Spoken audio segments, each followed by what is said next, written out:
माँ जगदम्बा को प्रणाम, गणेश भगवान को प्रणाम, माँ सरस्वती को प्रणाम, अपने गुरुदेव को प्रणाम, अपने माता पिता को प्रणाम और सबको राधे राधे। जितने हैं फेसबुक वाले सब और यूट्यूब तो खैर अभी बंदी से पड़ा है, और लेकिन जितने फेसबुक वाले हैं, यूट्यूब वाले हैं, सबको राधे राधे। जितने मेरे भाई बंधु हैं और जितनी मेरी भाभियाँ हैं, भाई बंधु हैं, सब मेरी बहन हैं, सबको राधे राधे। तो कई दिन बाद मेरे सतीश भैया ने और मेरे छोटे भैया अलीगढ़ में, एक छोटा भैया, एक मेरा क्या कहता है, दो भैया मेरे अलीगढ़ में, एक भैया मेरे वहाँ यूके में। तो तीनों भैया बहुत प्यार करते हैं, तीन भैया हैं तीनों, और बहुत अच्छे, बहुत प्यारे हैं तीनों। मेरे को, मैं तीनों को बहुत हार्दिक प्यार करती हूँ और बहुत दिल से उनको दुआएं भी देती हूँ कि वे हमेशा खुश रहे। तो मैं कह रही थी, तो चले अपने शिव पुराण पर, अपने भगवान शिव के पास हो। चूँकि बीच में मेरे भैया आगे, चूँकि रक्षाबंधन आ रहा है ना, तो रक्षाबंधन पे कहते हैं, रक्षाबंधन पे तो भैया को बहुत याद करना होता है। और सबको रक्षाबंधन की बहुत बहुत बधाई, बहुत बहुत शुभकामना। मैं चूँकि कल मैं गाजियाबाद जा रही हूँ, तो सब बच्चे अच्छे जा रहे हैं, बेटी भी जा रही है, बेटा भी जा रही है, जा रहा है, बहू भी जा रही है, सब हम लोग सब कल गाजियाबाद निकलेंगे जब। तो मैं सबको बधाई दे दूँ। कहते हैं कि रक्षाबंधन की सबको बहुत बहुत बधाई। अपने बहन और भाई दोनों का ये राखी बंधन होता है, ये राखी बंधन होता है, चूँकि ये बहुत शुद्ध पवित्र राखी बंधन होता है। कहते हैं ये रक्षाबंधन, बहन अपने भैया के उसके सुख समृद्धि के लिए, लंबी आय के लिए रक्षा बांधती है। जैसे कभी कोई भैया पे परेशानी आवे तो वो बहन इसलिए रक्षा बांधती है कि मेरे भैया पे कभी कोई परेशानी नहीं आवे, तो रक्षा बांधते हैं। कहते हैं भैया बहन का ये पवित्र रिश्ता, ये रक्षाबंधन का त्यौहार बहुत ही श्रेष्ठ माना जाता है बहन भाई के लिए। तो सब बहनें जितनी हैं अपने भाइयों के अच्छे से राखी बांधे, बढ़िया से राखी बांधे, और बड़े प्यार से और गाना गाते हुए भी राखी बांधे। और कहते हैं कि भद्रा काल में राखी नहीं बांधते हैं, वैसे राखी बांधे जो है तो अच्छा रहता। कहते हैं कि देखो ये त्यौहार सब हम लोगों ने नहीं बनाए, ये संसार वालों ने बनाए, ये तो भगवान की प्रथा चली आ रही है। चूँकि बलि के लक्ष्मी ने भी तो राखी बांधी थी, तभी तो विष्णु को वहाँ से छुटा के लाई थी, तभी से राखी का बंधन चला आ रहा है। तो कहते हैं ये राखी का बंधन क्या पति को भी पति के लिए भी तो पत्नी क्या क्या कष्ट उठाती है, कितने परेशानियाँ उठाती है। तो विष्णु के लिए लक्ष्मी ने, कहते हैं बलि को उन्होंने भैया बनाया था। तो यही तब से ये प्रथा चली आ रही है जो है। तो इस प्रथा को हमें निभाना चाहिए, अच्छे से निभाना चाहिए। देखो जो हमारी परंपरा चली आ रही है, हमारा सनातन धर्म इन परंपराओं से बंधा हुआ है। क्योंकि अगर हम इन परंपराओं पर नहीं जाते हैं तो हमारे त्योहार नहीं लगते और ना ही कोई रिश्ते चलते हैं। रिश्तों को निभाना, रिश्तों को चलाने के लिए हमें अपनी परंपरा को देखना पड़ता है। तो सब परंपराओं में रह के और अपने अपने त्यौहार को धूमधाम से मनाए, बढ़िया से मनाए। अच्छा सा घेवर लेके जाना, अपने भैया को अच्छा सा घेवर खिलाना जो है। और देखो मैं भी जा ही रही हूँ, बेटी कह रही है कि मम्मी क्या कहता है तुम्हारे बिन तो नहीं अच्छा लगेगा, बेटा भी कह रहा है। तो मैंने भी चलो जो है, नहीं तो मुझे यहाँ बहुत अच्छा लगता है। सामने यहाँ पर खेत हैं, जो है मकान भी बने हुए हैं यहाँ पर, खुली खूब हवा आती है, बहुत भक्ति वोचन और महसूस नहीं होती है जो है। तो चलो ठीक है, जैसा कुछ है वैसा सब भगवान की कृपा है। जब भगवान जिधर को हम बोल दे। और वैसे भी मैं कहीं ज़्यादा दूर नहीं टिक सकती, मैं एक जगह कहीं 3-4 महीने एक जगह नहीं रह सकती। कभी कहीं, कभी बेटा के पास, कभी बेटी के पास, कभी अपने घर, कभी तीर्थ यात्रा, ऐसे ही अब मेरा होता है। तो हम अपने शिव पुराण पर चलते हैं। तो भगवान शिव का आवाहन करते हैं, माँ जगदम्बा का, गणेश भगवान, कार्तिकेय, नंदी, हम इनका आवाहन करते हैं। तो मैं पहले तो हम इनको जो है कहते हैं भगवान शिव को निहारते हुए और उनको देखते हुए अपनी ऊर्जा और शक्ति को भी हम क्या कहते हैं बरकरार रखते हैं। चूँकि भगवान शिव को हम देखने से क्या होती है, हमारे अंदर शक्ति आ जाती है और खुशी होती है। मुझे कहते हैं कि हंसना, तो कैसे हंसना है, कहते हैं जब भगवान के हम दर्शन मिलते हैं तो अपने आप स्वतः ही हंसी आ जाती है कि देखो इनके क्या वेशभूषा है जो है। तो भगवान शिव निराले अनोखे, तो हम उनका आह्वान करते हैं, चलते हैं। ओम कर्पूरे गौरम करुणावतारम संसारे सारम भुजगेन्द्रहारम सदा वसंतम हृदयारविंदे भवं भवानी सतम नमामि, भवं भवानी सतम नमामि। भगवान भोलेनाथ, माँ जगदम्बा पार्वती, उनके दोनों पुत्र गणेश और कार्तिकेय में सबका नंदी सहित मैं सबका आह्वान करती हूँ, सबकी स्तुति और वंदना करती हूँ और अंजलि बांध के उनको नमस्कार करती हूँ और उनको प्रणाम करती हूँ। बस ऐसे ही अपने राह पर चलाते जाएं और ऐसे ही हमें कहते हैं सबका ज्ञान, इस जन्म का, पिछले जन्म का, आगे का, कहते हैं कि धर्म का मार्ग दिखाते जाएं और हमें ज्ञान भी देते जाएं। जैसे कहते हैं ज्ञान तो हर एक किसी को नहीं होता है, किसी किसी को होता है, तो जिसको भगवान देते हैं उसी को तो होता है। पूर्व जन्म का ज्ञान किसको होता है, भगवान शिव देते हैं तो उसी को होता है। तो बस भगवान से प्रार्थना करते हैं और चलते हैं अवश्य प्रण पर। देखो कल हमने सुनाया था ये 12 ज्योतिर्लिंग में पहला जो ज्योतिर्लिंग था सोमनाथ का था, सोमेश्वर लिंग। तो ये चंद्रदेव का था। चंद्रदेव का तो जो मन के कारक होते हैं, चंद्र देवता, अगर हमारा मन कहीं विचलित होता है, अगर हमारा मन कहीं खराब होता है या हमारी कोई टेंशन होती है तो हमें क्या करना चाहिए, तो हमें कहते हैं जब चंद्रमा जब निकलता है, जब चंद्र निकलता है तो हमें 10 मिनट 15 मिनट आधा घंटा जैसे कुछ हुए कहते हैं चंद्र की तरफ देखते रहना चाहिए, चंद्रमा की तरफ देखते रहना चाहिए। और वो कहते हैं जितनी ही नज़र तुम्हारी ठहर सके, नज़र जितनी देर के लिए ठहर सके, और उन्हीं की तरफ देखते रहो और घूमते रहो, फिर अपने गुनगुनाते रहो। तब कहते हैं हमारा मन शांत होता है। शीतलता कहाँ से आती है, चंद्रदेव से आती है। तो कहते हैं हमारा मन शीतल हो जाता है, हमारा मन ठंडा हो जाता है, हमारा मन शुद्ध पवित्र हो जाता है। तो मन का कारक है, इसलिए हमारी मन की शुद्धता चंद्रमा से मिलती है। तो इसलिए चंद्रमा के सोमनाथेश्वर, तो ये अर्धचंद्र जो भगवान शिव ने अपने मस्तक पर धारण कर लिया है, तो ये सोमनाथ हो गए, वैसे सोमेश्वर है। तो ये चूँकि भगवान शिव ने जो कहते हैं अर्धचंद्र धारण कर लिया है, तो इसको जो है तो अब आज है मल्लिकार्जुन। ये मल्लिकार्जुन कौन है, देखो ये जो 12 ज्योतिर्लिंग हैं, 12 ज्योतिर्लिंग में ये दूसरे नंबर पर कौन आते हैं, मल्लिकार्जुन। ये मल्लिकार्जुन कौन है, ये मल्लिकार्जुन भगवान शिव के पुत्र कार्तिकेय हैं। तो ये क्रोंच पर्वत पर ये मल्लिकार्जुन के नाम से शिवलिंग स्थापित है। वहीं पे माँ पार्वती और भोलेनाथ उसी शिवलिंग में स्थित हो गए जो। तो मैं ये सुनाती हूँ ये मतलब कारण क्या था और कैसे। तो यहाँ सूत जी ऋषियों को बता रहे हैं, सूत जी ऋषियों से कह रहे हैं, ऋषि पूछ रहे हैं कि ये मल्लिकार्जुन नाम कैसे पड़ा, ये मल्लिकासुर लिंग कैसे नाम पड़ा।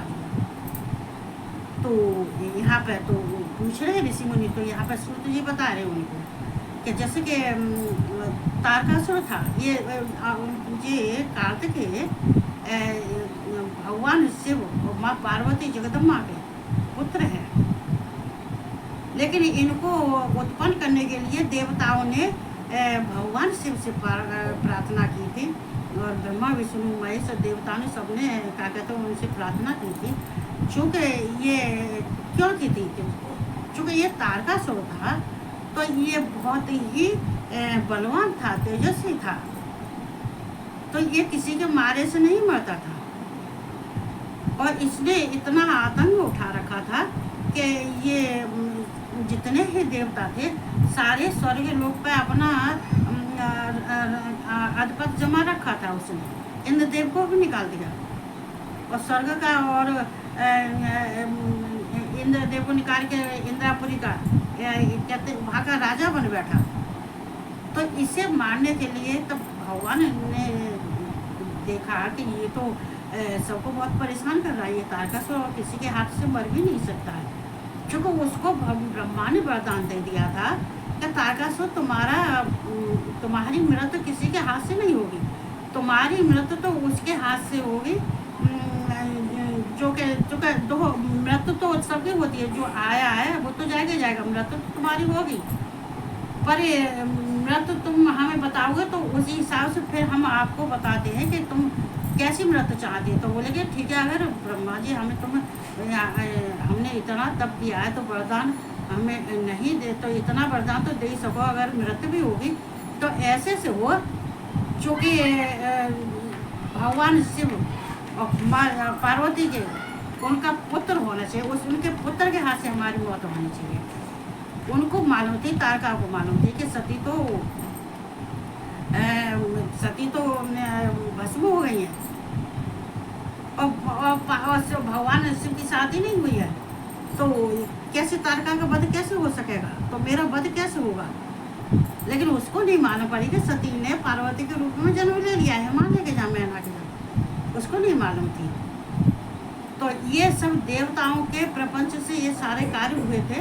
तो जहाँ पे तारका को मारने के लिए भगवान कार्तिकेय ने जन्म लिया था उन्होंने, और जन्म लेने के बाद में फिर जब उन्होंने तारका को मार के जब युद्ध हुआ था तो तारका को उन्होंने मार दिया था। चूँकि जहाँ पर थोड़ा सा ही दिया है, ये मल्लिकार्जुन का ही दिया है, तो इसलिए इसमें तारका की कहानी नहीं है। इसमें तारका की कथा, तारका की बस इतनी है कि तारका को मारने के लिए भगवान कार्तिकेय ने जन्म लिया था। चूँकि ये जहाँ शिवलिंग की जहाँ पर तारका की कथा आ गए है, यहाँ तो केवल लिंगों का प्रचार हो रहा है। जो 12 ज्योतिर्लिंग हैं उनका ही कथा हो रही है, उन्हीं के नाम से हो रही है, उन्हीं के ज्योतिर्लिंग का ही वर्णन हो रहा है यहाँ पे, तो कथाओं का नहीं हो रहा। तो यहाँ पे बस तारकासुर की बस इतनी थोड़ी सी है। तारका को मारने के लिए कार्तिकेय भगवान ने जन्म लिया था, माँ जगदम्बा ने कार्तिक को उत्पन्न किया था। और कैसे किया ये तो बहुत बड़ी कथा है, तो यहाँ तो इतना ही दिया है, तो इतना ही सुनाऊंगी मैं। और फिर उसके बाद में कार्तिकेय ने कहते अपने भगवान अपने माता पिता शिव और पार्वती की कृपा से और आशीर्वाद से, और उन्होंने तारका का वध किया। जब तारका का वध करने के बाद में जब फिर जब शिवलोक गए थे, कैलाश गए थे, तो उन्होंने कहते पृथ्वी की परिक्रमा लगाई। कार्तिकेय भगवान ने पृथ्वी की परिक्रमा लगाई, और परिक्रमा लगाने के बाद में फिर वो सब देवता थे और माँ जगदम्बा थी और भगवान शिव थे, सब ऋषि मुनि थे, सब चुके। तो उन्होंने जब तारका का वध किया था, परिक्रमा लगाई थी, तो सब फूलों की बरसात करने लगे। सारे देवता खुश हो गए थे कि देखो आज हमारा इतना बड़ा संकट टल गया। चूँकि ये वो तारका के हाथ से ही उसकी मृत्यु होती है और किसी के हाथ से मृत्यु नहीं होती थी इसकी। उसका ये जो है वरदान था ब्रह्मा जी का, उसने मांगा था, तो वो वरदान ब्रह्मा जी ने उसको दिया था, तो वो ही हुआ। तो जब परिक्रमा लगा के जब वो गए थे तो पार्वती के साथ गए थे, भगवान शिव और पार्वती के साथ में कार्तिकेय गए थे, और जो देवता थे बाद में अपने अपने स्थान पर चले गए। तो जाने के बाद में तो वहाँ क्या हुआ था कि जब वहाँ गए थे तो दोनों भाई कहते हैं गणेश और कार्तिकेय आपसे भी बात करने लगे थे कि मैं भी शादी करूँगा, पहले मैं शादी करूँगा, पहले मैं शादी करूँगा। चूँकि बच्चे होते हैं तो आपसे भी बात करते हैं शादी की, कि मैं शादी करूँगा, कि मैं भी शादी करूँगा, मैं भी करूँगा। आज दोनों आपसे भी कहने लगे कि पहले कार्तिकेय तुम्हारी भैया, गणेश कहने लगे भैया पहले तुम्हारी शादी होगी, हमारी गणेश कहने लगे भैया पहले मेरी शादी होगी। कार्तिक कहने लगे नहीं गणेश तुम छोटे हो तो तुम्हारी शादी बाद में होगी, पहले मेरी शादी होगी।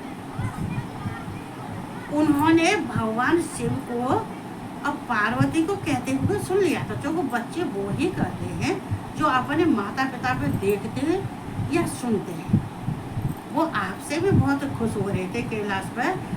तो कैलाश पर जब खुश हो रहे थे हमारे भोलेनाथ, हमारी माँ जगदम्बा, कह रही थी कि देखो हमारे बच्चे अब तो शादी के योग्य हो गए, अब तो हमारे बच्चे बड़े हो गए, अब तो इनकी शादी कर लेनी चाहिए। तो दोनों ही आपसे ही बात करे तो उन दोनों ने सुन लिया कि पिताजी और माताजी तो, माँ और पिताजी तो हमारे शादी की बातें कर रहे हैं। तो कहने लगे, तो वो कहने लगे क्या, तो ठीक है, तो आपसे भी कहने लगे कि भैया नहीं, पहले तुम्हारी शादी नहीं होगी, मेरी होगी। कार्तिक के लगे नहीं गणेश, तुम छोटी हो तो तुम्हारी शादी बाद में होगी, पहले हमारी होगी। लेकिन इसकी कथा सुनने के बाद में कहते गणेश और कार्तिक, तो ये माता पिता ने सुनी, भगवान भोलेनाथ, माँ जगदम्बा ने सुनी थी कि हमारे बच्चे तो आपसे भी ये वार्तालाप कर रहे हैं, ये संवाद कर रहे हैं, और आपसे ही बहसबाजी कर रहे हैं कि पहले मेरी शादी होगी, कि पहले मेरी शादी होगी, कि पहले मेरी शादी। तो इनकी चलो इनकी बातों का समाधान निकालें। तो उन्होंने कही थी, तो इतना नारद जी, तो ये बाद में हालांकि नारद जी ने जो कहा था तो उसके बाद में ही कार्तिकेय गए थे। पहले भी भगवान शिव ने ही और पार्वती ने कही थी कि कार्तिकेय और गणेश जी तुम्हारा विवाद कैसे खत्म होगा। अच्छा, तो चलो हम एक उपाय बताते हैं। देखो, हर एक समस्या का समाधान निकालने के लिए हमें कहते हैं सबको हमें बैलेंस बनाना पड़ता है। हर एक चीज़ में बैलेंस होना चाहिए। बैलेंस बनाने के लिए तो ये सारे उपाय किए जाते हैं। चूँकि हम जब अपने में बैलेंस हो जाते हैं, बच्चे हमारे अपने में बैलेंस हो जाते हैं, बराबर हमारा सब ताल्लुकात बैठ जाता है, तभी हमारे सारे कार्य होते हैं, तभी घर परिवार चलता है, तभी घर परिवार बन के रहता है। नहीं तो वैसे वो अपनी मर्जी से करा, वो अपनी मर्जी से, किसी में बैलेंस है ही नहीं है, किसी में प्यार की भाषा है ही नहीं है किसी में, तो यहाँ तो बात खराब होती है। ये फिर जो है तो उन्होंने कही, अच्छा कहते कि गणेश से एक बात सुनो। भोलेनाथ ने कही कि देखो, जो पृथ्वी की परिक्रमा लगा लेता है, जो 7 बार पृथ्वी की जो परिक्रमा लगा लेगा, उसकी शादी पहले हो जाएगी। और परिक्रमा लगा के और हमारे पास आके जो हमारा वरदान ले लेगा, वर प्राप्त कर लेगा, जो हमारे कहते हैं कि प्रणाम करके जो है और मस्तक झुका के जो हमको प्रसन्न कर लेगा, तो उसकी शादी पहले हो जाएगी। तो कार्तिक तो तैयार हो गए, चूँकि वो तो कि उनकी सवारी मयूर की सवारी थी, कार्तिक की सवारी मयूर की थी, गणेश भगवान की थी चूहे की। तो चूहा कितना चलेगा, फुदक के कितना चलेगा, थोड़ा ही तो चल पाएगा। इधर गणेश जी का भी पेट इतना बड़ा था कि गणेश जी खुद भी नहीं चल पाते थे, तो गणेश जी कहाँ से चल लेते। तो कार्तिक तो खुश हो गए, लेकिन गणेश जी चिंता में पड़ गए। गणेश जी कहने लगे कि क्या करें, कैसे करें। अब गणेश जी इधर उधर घूमे, सोचे, इधर उधर घूमे, ऐसे सोचे, कहें कैसे करें, क्या करें, हम तो नहीं चल पाएंगे, हम 7 परिक्रमा कैसे लगा पाएंगे, हम पृथ्वी की परिक्रमा कैसे लगा पाएंगे, 7 हम तो नहीं लगा पाएंगे। लेकिन बोले कि भैया तो लगा लेंगे, भैया तो मोर की सवारी है, तो भैया तो कहते हैं मोर तो उड़ता है, वो तो लगा लेंगे, मेरे लिए तो बहुत मुश्किल है। लेकिन नहीं, तो उन्होंने कही, तो वो कहते काटे क्या लगे कि तो अच्छा पिताजी हम चलते। उन्हें पिताजी को नमस्कार किया, प्रणाम किया, और करने के बाद में अपनी मोर की सवारी पर परिक्रमा लगाने लगे। गणेश ने सोचा कि मैं ये तो परिक्रमा नहीं लगा सकता हूँ, चलो बुद्धि के दाता है। गणेश कौन है? बुद्धि के दाता है। गणेश ने सोचा कि मैं तो परिक्रमा चूहे से तो नहीं लगा पाऊंगा, चलो मैं ऐसा करता हूँ अपने माता पिता की परिक्रमा लगाता हूँ, चूँकि माता पिता से बढ़ के तो कोई है ही नहीं है। कहते हैं हम पृथ्वी की परिक्रमा हम लगाने से हमें कोई फायदा नहीं है, अपने माता पिता को, चूँकि पृथ्वी की परिक्रमा लगाने के बाद में भी हम माता पिता से ही आशीर्वाद लेंगे, तो हम क्यों ना माता पिता के ही परिक्रमा क्यों नहीं लगा लेते। गणेश जी ने कही कि पिताजी और माँ आप बैठो यहाँ पे। उनको बैठाया और उनको प्रणाम किया, और प्रणाम करने के बाद में वो माता पिता के उनने परिक्रमा लगाए। जब उन्हें अपने माता पिता की तो हालांकि पार्वती ने कही थी कि, और ये सलाह वैसे दी थी भगवान शिव ने। भगवान शिव वैसे गणेश जी को ज़्यादा प्यार करते थे तो और गणेश जी माँ को प्यार ज़्यादा करते थे, भगवान शिव को कम करते थे। कार्तिकेय भगवान शिव को ज़्यादा प्यार करते थे। लेकिन यहाँ पे पार्वती कहने लगी कि नहीं, ऐसा कैसे हो सकता है कि तुम माता पिता की परिक्रमा लगाओ, नहीं तो कार्तिकेय तो पृथ्वी परिक्रमा लगा रहे हैं, तो तुम्हें भी गणेश जी लगाना चाहिए। गणेश जी कह लगे कि नहीं माँ, पिताजी मुँह पर परिक्रमा नहीं लगेगी, और पहले हम माता पिता ही ईश्वर होते हैं, माता पिता ही सर्वप्रथम होते हैं, तो जो सर्वप्रथम होते हैं, जो श्रेष्ठ होते हैं, तो उन्हीं ही की परिक्रमा लगानी चाहिए। तो उन्होंने माता पिता की परिक्रमा लगा ली। माता पिता की परिक्रमा लगाने के बाद में और फिर उन्होंने माता पिता के पैर छुए, वो आशीर्वाद लिया, और आशीर्वाद लेने के बाद में उन्हें पार्वती ने अपनी गोदी में बैठा लिया, और भगवान शिव ने अपनी गोदी में बैठा लिए, प्यार करने लगे। इतने में ही नारद जी आ गए। तो फिर कहते कार्तिकेय भी जो है, और फिर बाकी बाद में तो कही कि गणेश जी के लगे कि माता माँ और पिताजी अब मेरी शादी करो। तो गणेश जी की शादी भी हो गई। कार्तिकेय ने जब तक परिक्रमा लगाई तब तक तो गणेश जी की शादी भी हो गई। इतने में नारद जी आ गए, कार्तिकेय भी आ गए। जब कार्तिकेय सबसे पहले नारद जी से मिले, नारद जी ने कही अरे कार्तिकेय, तुमने परिक्रमा लगाने में बड़ा देर की, तुम्हें तो बहुत देरी हो गई। कैसे क्या? अरे देखो गणेश जी ने तो बहुत जल्दी परिक्रमा लगा ली, उनकी तो शादी भी हो गई। कार्तिकेय कहने लगे कि नहीं हुआ, कि उसकी शादी कैसे होगी? पहले मेरी शादी होगी, मैंने तो पृथ्वी की परिक्रमा लगाई है, वो तो चल भी नहीं पाता, उसकी तो चूहे की सवारी है, तो वो तो कहाँ से परिक्रमा लगा देगा? अरे कि कार्तिकेय तुम्हें नहीं मालूम है, गणेश जी ने तो अपने माता पिता की, भगवान शिव और माँ पार्वती की उनने परिक्रमा लगाई है, और लगाने के बाद में फिर उनने वरदान भी ले लिया और उनकी शादी भी हो गई। ये कार्तिकेय ने सुना, कार्तिकेय को गुस्सा आ गया। जब कार्तिकेय को गुस्सा आया तो कार्तिकेय ने कही, अपने माता पिता से कही कि तुमने मेरे साथ में इतना छल किया है, तुमने मेरे साथ में छल किया है, और मैं अब ये कैलाश पर नहीं रहूँगा, और मैं जा रहा हूँ, कैलाश छोड़ के जा रहा हूँ। क्योंकि तुमने मुझसे तो पृथ्वी परिक्रमा लगाई, लेकिन उसने गणेश जी ने तो तुम्हारी आप दोनों की परिक्रमा लगाई है, उसकी शादी भी हो गई, लेकिन मैं बड़ा हूँ, मैंने पृथ्वी परिक्रमा लगाई है, तो मेरे साथ में इतना बड़ा छल कैसे? क्यों झूठ, मुझसे झूठ क्यों बोला था, क्यों असत्य बोला था? और मैं तो गणेश जी हथिका कह के नाराज होकर चल दिए। तो ये कहाँ पहुँचे? क्रौच पर्वत पर। ये क्रौच पर्वत को, क्रौच पर्वत ये हिमालय का बेटा है, मैना का बेटा है, ये पार्वती का भाई है।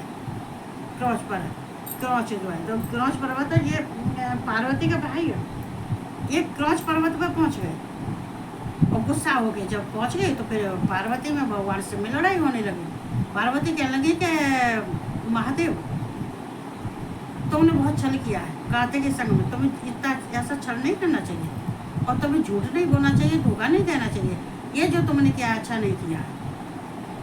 और चूँकि मेरे बेटे को, मेरा बेटा गुस्सा होकर चलेगा, एक बेटे को तुमने अपनी परिक्रमा लगाई, एक बेटे को पृथ्वी परिक्रमा के लिए भेज दिया, और फिर या तो वो आ जाता तो, लेकिन कार्तिकेय की शादी पहले करते, जो कार्तिकेय बड़े हैं, गणेश जी छोटे हैं। भगवान से कहने लगे कोई बात नहीं है, इसमें छोटा बड़ा कोई नहीं है, छोटी की हो जाती है तो बाद में बड़े की भी हो जाती है। पार्वती हे प्रिय, तुम गुस्सा मत हो, उनको मनाने लगे, तुम गुस्सा मत हो, तुम रूठो मत ही, ना मान जाओ, चूँकि गणेश जी को हम, कार्तिकेय को हम मना लाएंगे। उन्हें कहते कि कार्तिकेय को, या तो तुम कार्तिकेय को मना के लाओ, और नहीं तो फिर मैं भी कैलाश छोड़ दूँगी, और मैं तुम्हें श्राप दे दूँगी, वो अलग। तो उन्होंने इतने में देवता आए थे, देवता को लाए थे भगवान से, अपने देवता गए थे और ऋषि मुनि भी गए थे, लेकिन गणेश जी ने, कार्तिकेय ने जैसे वो गए थे तो उन्होंने मना कर दिया, कहते कि मैं नहीं जाऊँगा, चूँकि कैलाश नहीं जाऊँगा, चूँकि मेरे साथ मेरे माता पिता ने बहुत धोखा दिया, छल किया है, मैं नहीं जाऊँगा। तो नहीं आए तो वो लौटे आए। जब आके लौटे आई तो पार्वती से कही और भगवान शिव से, कार्तिकेय तो नहीं आए, और क्रौच पर्वत पे, और गुस्सा हो गए, चूँकि ढूंढते गए थे तो क्रौच पर्वत पे मिले थे। तो माँ पार्वती ने गुस्से में कह दी कि भोलेनाथ, तुमने वाकई में छल किया, मैं तुम्हें श्राप देती हूँ, आज से तुम्हारी कोई 3, 4, 5, 6, 7 परिक्रमा नहीं लगेगी, तुम्हारी 2.5 परिक्रमा लगेगी। आज से तुम्हारी 2.5 परिक्रमा लगेगी और तुम्हारी पूरी परिक्रमा नहीं लगेगी। मैं तुम्हें श्राप देती हूँ कि कभी तुम्हारी पूरी परिक्रमा नहीं लगेगी। तो माँ पार्वती ने गुस्से में वो कह दी कि मैं अपने बेटे के पास मैं जा रही हूँ और मैं कैलाश छोड़ रही, मैं भी बेटे के पास जा रही हूँ। तो यहाँ पार्वती फिर भगवान शिव कह लगे, पार्वती तुम अकेले नहीं जाओगे, हम भी चलेंगे तुम्हारे साथ। तो शिव और पार्वती दोनों ही मल्लिका वहाँ क्रौच पर्वत पर गए थे और वहाँ जाके जैसे वो गए थे तो कार्तिकेय को मालूम पड़ गई। कार्तिकेय ने देखा कि मेरे माता पिता आए, तो कार्तिकेय 3 योजन दूर और चले गए कि क्रौच पर्वत छोड़ गए। बोले कि अब मुझे क्रौच पर्वत पर नहीं रहना है। जब उन्होंने पार्वती और शिव ने देखा था कि कार्तिकेय तो 3 योजन और दूर चले गए यहाँ से, जो है क्रौच पर्वत को छोड़ गए, तो वहाँ कह रहे हैं कि बहुत दुखी हुए। तो वहाँ ये कहते हैं माँ पार्वती और भोलेनाथ वहीं शिवलिंग में वहीं स्थित पार्वती ने कहती मैं लौट के नहीं जाऊँगी। भगवान से ने कही पार्वती तुम नहीं जाओगी तो हम ही नहीं जाएंगे, हम दोनों यहीं पे स्थापित हो जाते हैं। तो वहाँ शिवलिंग में माँ जगदम्बा और भगवान भोलेनाथ, ये मल्लिकार्जुन के नाम से वहाँ शिवलिंग है, मल्लिकार्जुन लिंगेश्वर। तो ये वो मल्लिकार्जुन है के नाम से वहाँ लिंग है, उसमें स्थित हो गए थे। और होने के बाद में फिर वहाँ अमावस्या को भगवान शिव जाते थे वहाँ शिवलिंग पर क्रौच पर्वत को, वहीं पर मल्लिकार्जुन में स्थित हुए। तो और मल्लिका कौन है? माँ पार्वती। और अर्जुन कौन है? शिव। मल्लिका माँ पार्वती का नाम है और अर्जुन भगवान शिव का। तो मल्लिका अर्जुन के नाम से शिवलिंग में स्थापित हुए। तो अमावस्या को तो भगवान भोलेनाथ जाते थे और पूर्णमासी को माँ जगदम्बा जाती थी, माँ पार्वती जाती थी। और जाके भाई उसी लिंग में जो है स्थापित हो जाते थे। वहाँ ज्योतिर्लिंग, मल्लिकार्जुन ज्योतिर्लिंग, ये ज्योतिर्लिंग है। जो 12 हैं ये ज्योतिर्लिंग है, यानी कि ज्योतिर्लिंग की जो क्या कहते हैं नाम है, ये 12 जो प्रसिद्ध है, जो श्रेष्ठ है, जिनको पूरा संसार मानता है, पूरा संसार पूजता है। तो वहाँ पे कहते हैं वहाँ के बाद में फिर वहाँ जो कोई भी जाता है तो वहाँ इसलिए स्थापित हो गए कि भगवान कह रहे देवता लोग सब इकट्ठे हुए, देवता ऋषि मुनि सब इकट्ठे हो गए थे। तो कह लगे कि यहाँ पे जो संसार के उद्धार के लिए, और तो आप जो है दोनों ही भगवान से माँ जगदम्बा से कहे कि इसी में आप स्थापित हो जाओ। तो वहाँ मल्लिकार्जुन पर अगर कोई मल्लिकार्जुन जाके मल्लिकार्जुन के शिवलिंग का जो पूजन करता है तो उसके जिसके अगर किसी के संतान नहीं होती है तो वहाँ मल्लिकार्जुन शिवलिंग की पूजा करने से या उनका शिवार्चन का कहते हैं जलाभिषेक करने से उसके संतान हो जाती है। ये तो चूँकि ये भगवान कार्तिकेय ने वरदान दिया था कि जो जहाँ आएगा, जहाँ मेरे माता पिता स्थित है, जो जहाँ दर्शन करने के लिए आएगा तो जिसके संतान नहीं हुई तो उसके संतान होगी। और जिसके अगर जिसको जो कितना ही बड़ा पापी हो, कितना भी किसी ने पाप किया हो, मल्लिकार्जुन जाके और वहाँ शिवलिंग का अगर पूजन करता है, जलाभिषेक करता है तो उसके सारे कष्ट दूर हो जाते हैं। कहते पापी भी कितना भी पाप करे लेकिन वो भी किया हो तो वो भी वहाँ जाने के बाद में उसके पाप छूट जाते हैं। और कहते हैं मोह माया के बंधन से छुटकारा उसको मिलता है। जो कहते हैं बंधन के फांस में पड़ा होता है और जन्म मृत्यु के बंधन से भी छूट जाता है, जन्म मृत्यु के आवागमन उसका छूट जाता है, मोक्ष मिल जाता है। चूँकि वहाँ माँ पार्वती और शिव मल्लिकार्जुन के नाम से वहाँ पर लिंग में स्थापित हो गए। तो वहाँ तो वो उसके बहुत मान्यता, कहते हैं कि जितने पार्थिव शिव जितने ही शिवलिंग हैं सब तीनों लोकों में प्रसिद्ध है मल्लिकार्जुन, तीनों लोकों में वो बहुत मान्यता है। ये नहीं है कि एक ही लोकों में, ये तीनों लोकों में मल्लिकार्जुन जहाँ भगवान शिव दोनों हैं जो लिंग में स्थापित है। तो भगवान शिव के जो लिंगों की मैं चर्चा कर रही, और कल तो शायद हो सकता नहीं सुना में छोटे बच्चे कह रहे हैं कि मम्मी चलो तो रक्षाबंधन पे सब लड़कियाँ इकट्ठी होंगी, सब पूरा परिवार इकट्ठा होता है, लेकिन अगर मैं ना हो तो किसी को अच्छा नहीं लगता। तो मैं कल गाजे बाजा नहीं, कल तो नहीं सुना पाऊँगी, हो सकता है तो परसों देखूँगी सुनाऊँगी तो मैं सबके सामने आऊँगी जो है। और कहते हैं मैं सबको बहुत बहुत बधाइयाँ देती हूँ।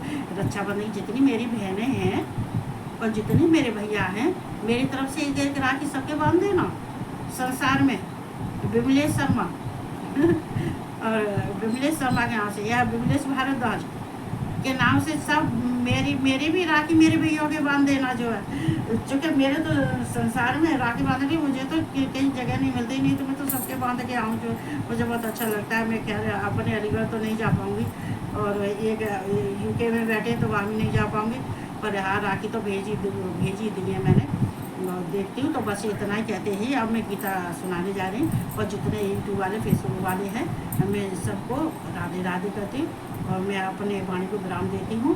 और बस सब आराम से रहो, अच्छे से रहो। भगवान के जो दिए हुए त्यौहार है प्यार से धूमधाम से मनाओ, उनको नाच गाना करके मनाओ। सड़कों पर नहीं नाचना, घर में। इस सड़कों पर नाचने वाली जितनी हैं औरतें हैं, लड़कियां हैं, इनको मैं क्या कह सकती हूँ।